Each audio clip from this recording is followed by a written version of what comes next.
Tension नाही ना काही? तुम्ही कायले घ्या टेन्शन?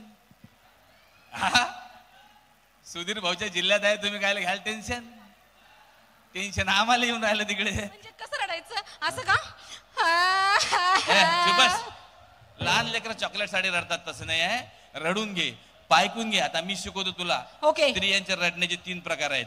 तीन तुम्ही प्रकार. अनुभवले असतील सगळे.